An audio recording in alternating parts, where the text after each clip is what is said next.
તમને જે પણ શહેરમાં બેઠા હો, હું તમને અખિલ ભારતીય નાગર પરિષદ રાજકોટ અને અખિલ ભારતીય નાગર પરિષદ મહિલા શાખ રાજકોટ દ્વારા યોજવામાં આવેલ 22 સપ્ટેમ્બર રવિવારે જે ગૃહિણીઓનું એક્ઝિબિશન યોજવામાં આવેલું હતું એની એક ઝલક દેખાડવા માગું છું, જેનું ઉદ્ઘાટન ડૉક્ટર હેમાંગભાઈ વસાવડાએ કર્યું. ઓમ પ્રણમ્ય શિરસાદેવં ગૌરીપુત્ર વિનાયકં ભક્તાવાસં સ્મરે નિત્યં આયુષ્કામાર્થસિદ્ધયે પ્રથમં ભક્તદ્વંદ્વસંવેદનં વિધીયકં તૃતીયં પુરુષવિનાશં ચતુર્થં ચતુર્થં લંબોદરં પંચમં ચ ષષ્ઠં વિક્રમેશ સપ્તમં ગીતારણં ચ ધૂમાવર્ણં તથાષ્ટકં નવમં ભાલચંદ્રં ચ દશમં વિનાયકં એકાદશં ગણપતિ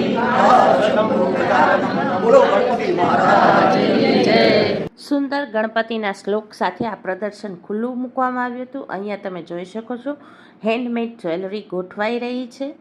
એ સિવાય અત્યારે હવે તમે જે જોઈ રહ્યા છો એ ખાસ મેન્ટલી ચેલેન્જ બાળકોએ બનાવેલી બધી વસ્તુઓ છે. આનો 1 મિનિટનો વિડીયો પણ મેં મૂકેલો છે અને સેતુના તો ઘણા બધા વિડીયો તમને મમ્મીઝ યમ્મી કિચનમાં મળી જશે. અને આ બધી જ આવક સેતુના બાળકોને દિવાળી ઉપર વહેંચવામાં આવતી હોય છે.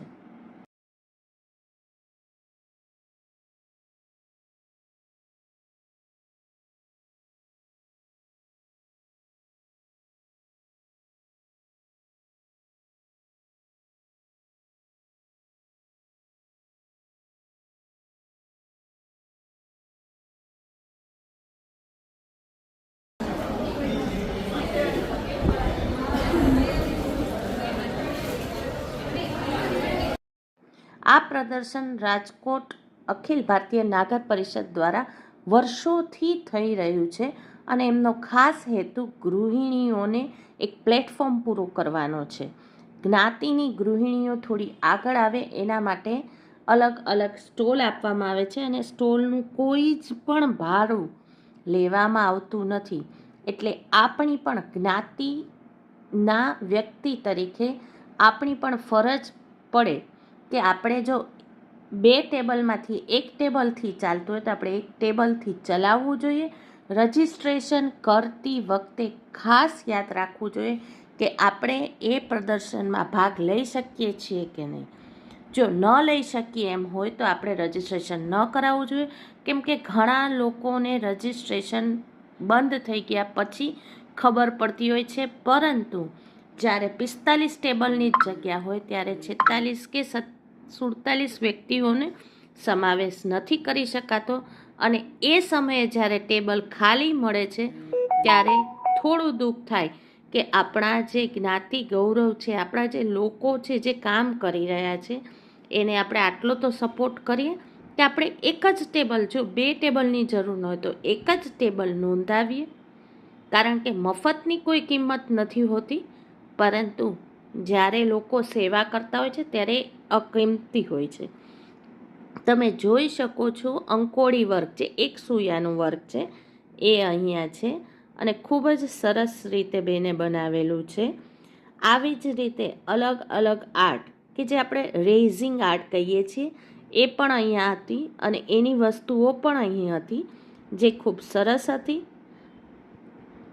એ સિવાય અહીંયા તમને ઘર સજાવટથી માંડીને ઘરની દરેક વસ્તુઓ મળી રહેતી હતી અને એ પણ બજાર કરતાં તો ઓછા ભાવે જ. કારણ કે અહીંયા બહેનો જે બનાવે છે થોડો પોતાનો પ્રોફિટ ઉમેરી અને આપ લોકો સુધી પહોંચાડવા માગે છે. એમનો સમય પસાર કરવા માટે અને પોતાને કંઈક કરવું છે એ આશાથી એ લોકો આ સ્ટોલ રાખતા હોય છે. તમે અહીંયા અલગ અલગ પ્રકારના પર્સ જોઈ શકો છો. એ સિવાય અહીંયા પ્રીમિક્સ પણ રાખવામાં આવ્યા છે. હવે જે સ્ટોલ તમે જોવા જઈ રહ્યા છો તે આશાબેનનો સ્ટોલ છે. આશાબેન દેસાઈ કે જે આ બધી જ વસ્તુ જાતે બનાવે છે અને એનો જે પણ પ્રોફિટ થાય છે તે સિવિલ હોસ્પિટલના બાળકો જે જન્મ લે છે એમના ઝબલા બનાવવા માટે ઉપયોગમાં કરે છે. એટલે કહેવાય ને કે ગૃહિણીઓ ખાલી કમાવા માટે નહીં, સેવા માટે પણ ઘણી બધી પ્રવૃત્તિઓ કરતી હોય છે અને આ બધું જ જાતે બનાવેલું છે, હેન્ડમેડ છે. એટલે જો કોસ્ટલી લાગે તમને તો થોડો તમારે સમય પણ ગૃહિણીઓનો એમાં કન્સિડર કરવો જોઈએ.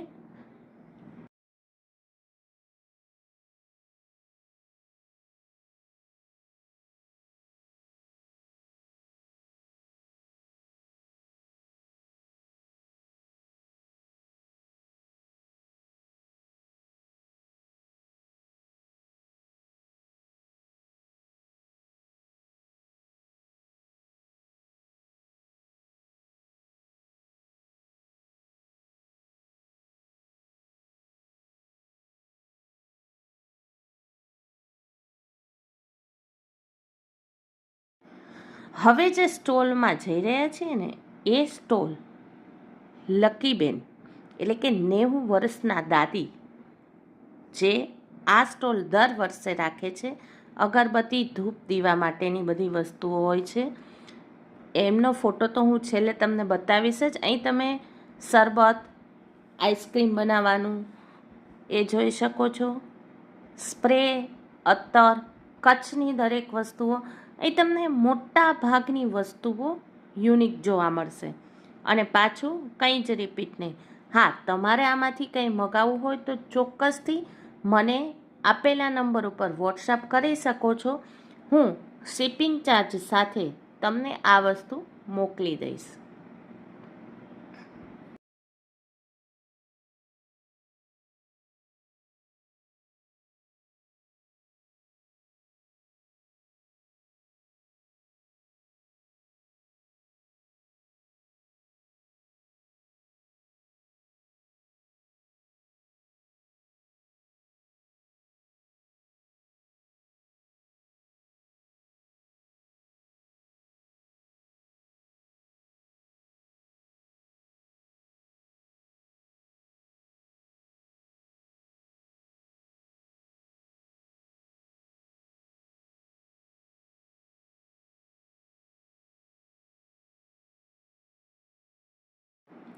ફરી હેન્ડવર્ક અને અંકોડી વર્ક તમે જોયું. એ સિવાય હાથે બનાવેલી ઘણી બધી ડેકોરેશનની વસ્તુઓ અહીંયા મળી રહે છે. વિડીયો એટલે ધીમે ધીમે બતાવી રહી છું કે તમે એક એક વસ્તુ નિરાતે જોઈ શકો, તમે પ્રદર્શનમાં ગયા હો એવો તમને અનુભવ થાય.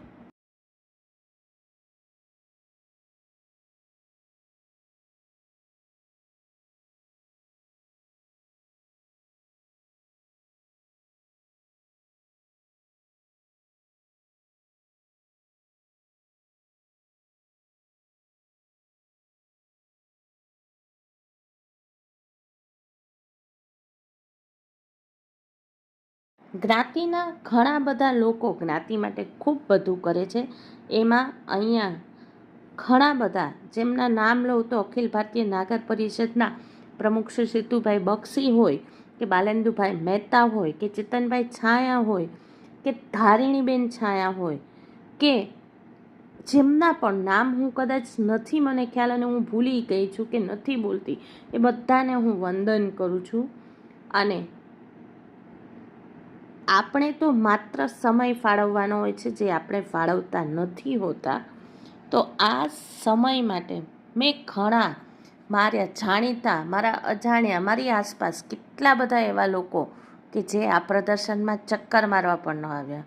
કાં તો કે એવું દેખાડવા માટે કે મારી પાસે સમય નથી અથવા કે કંઈક લેવું પડશે એ બીકથી. પણ આપણે બહારથી ખરીદી કરતા જ હોઈએ છીએ તો આપણે અહીંયાથી શું કામ ન લઈએ? આપણી બહેનોને ફાયદો થાય એ આપણે શું કામ ન જોવું જોઈએ?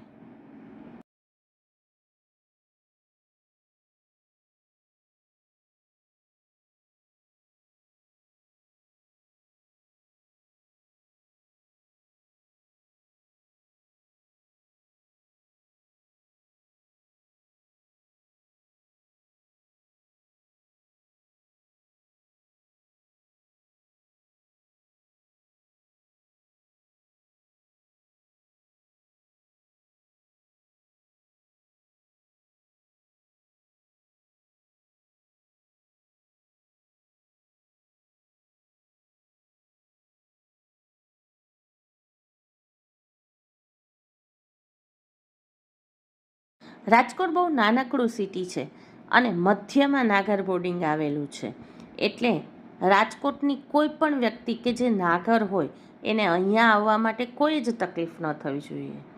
અમદાવાદથી ખાસ આવેલા એક ભાવનાબેન માકડ તો દિવસમાં 2 વખત ચક્કર મારી ગયા હતા. સવારે પણ આવ્યા અને સાંજે પણ આવ્યા. હા, રાજકોટની ટેન્ડન્સી પ્રમાણે બપોરે 1 થી 4 થોડુંક હળવું હતું, પરંતુ સવારે અને સાંજે ઘણા લોકોએ આવી અને ઘણી બધી વસ્તુઓ ખરીદી અને ગૃહિણીઓને સપોર્ટ કર્યો. અને ખાસ કેટલા વડીલો આવ્યા હતા, હું તો આમ અચંબિત થઈ ગઈ હતી કે કેટલા વડીલોને મેં જોયા. વોકર લઈને આવ્યા હતા, લાકડી લઈને આવ્યા હતા. ખાસ તો અમારા લકીબેનને મળવા આવ્યા હતા, જે તમને અત્યારે વિડીયોમાં જોઈ રહ્યા છો, પરંતુ બધાને આશીર્વાદ દીધા. તમને કેવું લાગ્યું પ્રદર્શન ચોક્કસથી કોમેન્ટમાં જણાવજો. ક્યાંય પણ ભૂલચૂક થઈ હોય, બોલવામાં કંઈ ભૂલ થઈ હોય તો તમારી હોસ્ટ અને કાયમની દોસ્ત એવી માતંગી માકડ ઓઝાને માફ કરજો. ફરી મળીશું કોઈ નવા વિડીયો સાથે.